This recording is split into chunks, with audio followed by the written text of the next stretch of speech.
Okay, so another situation. A cantilever beam, 3.5 meters long, carries a concentrated load P at the mid-length. So given P, then beam modulus of elasticity and beam moment of inertia. Cantilever beam. Let's say this is point A and B, 3.5 meters long, then carries a concentrated load at the mid-length. So P equals 200 kilonewtons. Mid-length nasa gitna, half ng 1.75. How much is the beam deflection at the mid-length? Okay, isa-isahin natin. P is 200 kilonewtons. Beam deflection at the mid-length. So again, during this board exam, this is given. The formulas for cantilever beams is what? Okay, gagamitin ko yan. So yung applicable formula dito, this is your elastic curve. Because of that force P that will deflect like this. Ang hinahanap is the deflection at the mid-length.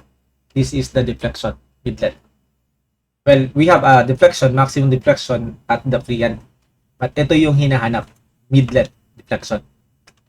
Let us solve first for the moment EI. Kunin ko yung EI. Again, yung style ko dito, ginagawa kong kilonewton meter squared yung EI. So, 200,000 gigapascal because megapascal. I mean, 200,000 megapascal. That's Newton per square mm. Yung inertia is 60.8 × 10⁻⁶. I will convert this one to kilonewtons, ha? So, this one, 1,000 kilonewtons, what you have 1,000 newtons. The goal is to cancel newtons. Magiging kilonewtons. Okay. Then, ito naman, 1,000 mm⁴. That one. This will be cancelled, by the way. Magiging squared. Convert ko siya to meters. 1 meter every 1,000 millimeters. So, magiging ganito yung result of cancel yan. Okay? So, magiging meter squared. Kilonewton meter squared. Ang applicable formula for the deflection at the mid-length is, okay, PL cube over 3EI. So, again, using this formula, alright, using this formula, the deflection is under the loading. Nagkataon dito sa mismo sa end. So, under the loading yan in general. PL cube over 3I. Again, yung L dito is the distance from the fixed end. So, ito yung L na gagamitin natin. This one. Location of the force from the fixed end. P is 200 times 1.75 cube over 3 EI. Ito yung EI natin. You have this one in meters. In millimeters, 29.38. 29.4 yung nasa choices.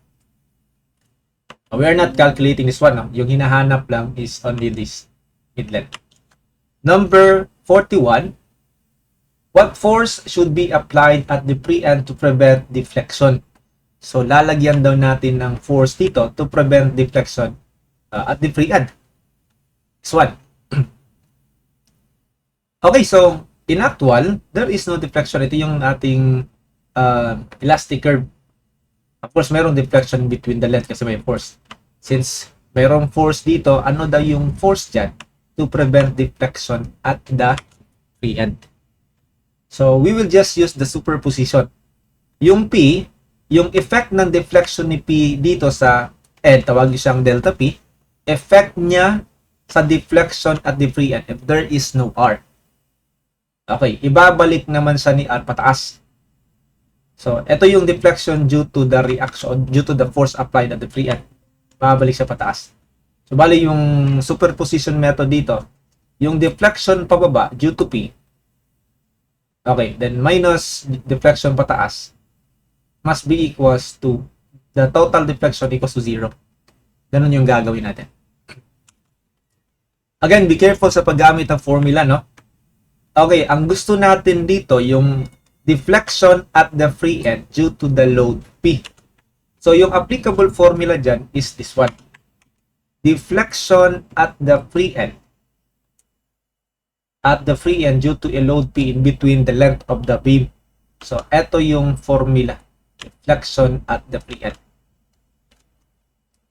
Okay? Due to P. And deflection due to R naman is RL cube over R. Deflection under the load. That is the deflection under the loading. Alright. So, superposition method yung tawag dito. Kung meron tayong deflection downward, minus, that's the deflection due to P, minus the deflection of R. It is equals to the net deflection for that case, according to the problem, to prevent deflection, or the net deflection at the end is equals to 0. Delta P. P, tignan tayo yung A, location ng P, ito yung A natin, galing sa fixed end. Alright, 6 EI. 3L. Yung length mo dyan, yung L mo dyan is the total span length, which is 3.5. A is 1.75. This is your total delta P. Effect ng P sa free end. Then, delta R, absolute value is RL cube over 3EI, where the R is unknown. Ang L is 3.5 over 3EI. That is your delta R. Equals to 0. Yung EI dito, pwede mong lagyan. Yung nakuha natin ito, pwede mo ilagay dyan. Or for this case, it can be cancelled. So, wala lang value sa kabila. Kuha natin yung force applied at the free end to prevent the deflection. 62.5 kilonewtons. Okay? Now, number 42. To limit the deflection at the mid-length to 9.5. Gusto natin i-limit yung deflection sa mid-length to 9.5 mm. Take note, mid-length. How much force should be applied at the free end? So, okay, kung due to P tayo, this is the elastic curve. Of course, magde-deflect siya. Alright, according to the problem, ililimit daw natin ang deflection. Ito kung wala pang force P, walang force sa free end. Pero kung lalagyan natin ng force dito, R, yung condition din niya sinasabi at the free end, at the mid-length is 9.5 na yung deflection. Pero yung lalagyan natin ng force sa free end. Pag-apply natin ng force dyan, yung elastic curve natin gaganito. Okay, hindi necessary mag-zero yung ating deflection dito.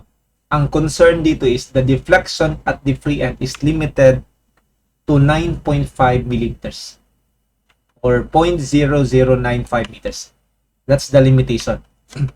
Again, for this case, we don't want to deal with free end at the mid-span tayo. So, kung wala lang kung walang R, again, ito yung tawagin naman natin siyang delta P dito sa free end. Again sa free end tayo. Effect ni P sa free end.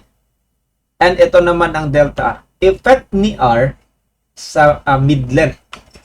I mean sa mid-length. Effect ni P sa mid-length and effect ni R sa mid-length.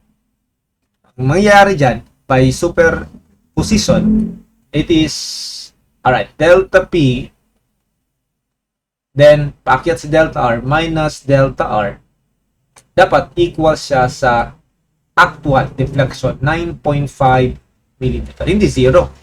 0 lang kung sinabi niya to prevent deflection. But we have here to limit the deflection at 9.5. Anong mangyayari dyan? Take note, yung delta P natin is, walang problema. Ito yung gagamitin mo na formula. PL cube over 3I. That is the deflection under the loading. But itong ating delta, yung R, yung effect niya sa mid-length yung ating tinutukoy. Yung effect ni R dito sa mid-length. Walang formula yan dito directly. Pansinin nyo. Walang sinabi, halimbawa dito, P. Walang formula due to P at the mid-length. Wala. Or at the any location variable. So, wala tayong direct formula dito sa table. Okay, tingnan pa natin yung isang table dito. Again, these are presented. This is presented in the board exam. Wala din. But meron tayong moment. Moment at that end. Okay, yung deflection niya is that one. Now actually, pwede natin gawin ganito. Pwede nating putulin sa gitna. Ayan. So, tanggalin mo yan. So, parang naging cantilever beam siya with load P. Take note, you need to consider the effect. Itong R dito sa B, ita-transfer natin dyan. That is the deflection of R. I mean, that's the reaction R. While itong R, meron na yung moment effect pag ganyan. Ibe-bend niya dito. So, you need to consider a moment at the end. Kinonsider lang natin sa gitna, kinat natin siya dito. That moment is R times 1.75. That is the moment in kilonewton meter. Okay, so yung delta P caused by P. Okay, nasa P. Nasa P na siya. Take note, under the loading, the formula is PL cubed over TEI. While yung delta R is caused by R and caused by the moment. Okay, pinasa na natin yung effect. Ito, napasa dito, but you need to consider the effect. Kasi ibeben yan pag ganyan. That's the moment in terms of R. So, yung delta R is due to that load, the deflection under that load, RL cubed over 3I, the deflection under the load. Okay? And, due to moment, ang formula ng deflection due to moment, magagamit na natin to. So, ML squared over 2EI. Deflection under the moment. That one is deflection under the moment. So, since it is upward deflection pa rin, ibebend niya pa ganyan. So, it is plus ML squared over 2EI. Okay, superposition method. Delta P downward minus delta R upward. That is equals to the actual deflection at the midspan. Delta mid, 9.5 millimeters. Okay, delta P. Ito yung delta P. PL cube over 3EI. P is 200. Length, by the way, yung length na gagamitin mo dyan is yung 1.75. The location ng P galing dito. EI is 1 to 60. Ang delta R naman is itong buo. So, minus RL cube. R is unknown. Yung length again ha, is 1.75. 3 EI. Ito yung EI natin. Then, ML squared. Ang moment is R times 1.75. 1.75 R. L is 1.75. So, ML squared over 2 EI. Okay? So, equate natin yan sa mid-deflection. Meters yung gagamitin natin kasi this one is meters. Your result is meters. 0.0095 meters. You can solve for your R. R is 54.13 or 54.1 kilonewtons.